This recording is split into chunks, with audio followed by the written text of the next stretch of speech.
One of the surest signs of winter in the Danish capital is the appearance of these. Barriers put up by the city to protect the trees on larger roads from the spray of salty slush. And yesterday was the first snow, so another reassuring sign is seeing our bike lane sweepers and salters in action. Both Copenhagen and Frederiksberg take winter maintenance very, very seriously. All the streets are divided up into three categories: A, B, and C. Bicycle infrastructure is included in the A category, and the bicycle network often gets cleared even before the roads. Here's a map of all the streets with protected bike lanes, and below it is a map of the streets that are prioritized for winter maintenance. Yeah, it is the same map. There is a goal that all the bicycle infrastructure is cleared of snow by 8 o'clock in the morning. When you have 400,000 humans using the bicycle as transport on any given day on average, you really need this level of service. If you have 100,000 of them, for example, who can't use their bike as planned, then that might create an overcapacity suddenly on public transport. There is a huge armada of vehicles at the city's disposal.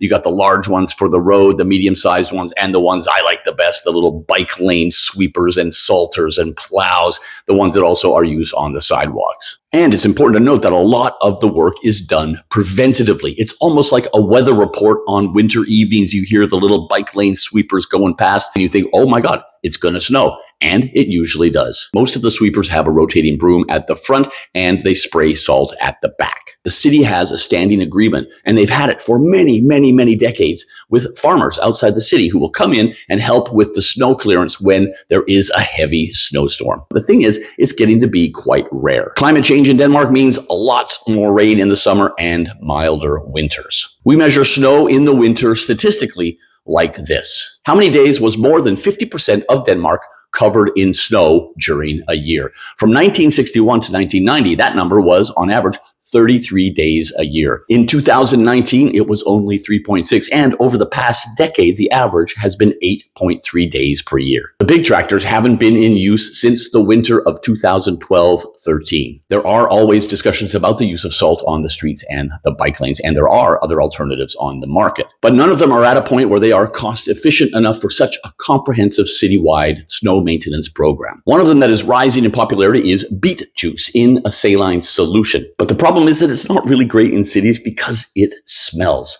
Also, it's still not competitively priced yet. But when it snows, it is still so impressive to see this level of service. It really shows the prioritization of cycling in the Danish capital. And of course, it never gets old to see all of the hardy Copenhageners continuing to ride their bike. 75% of them continue to do it all winter long. That's what I call Viking biking.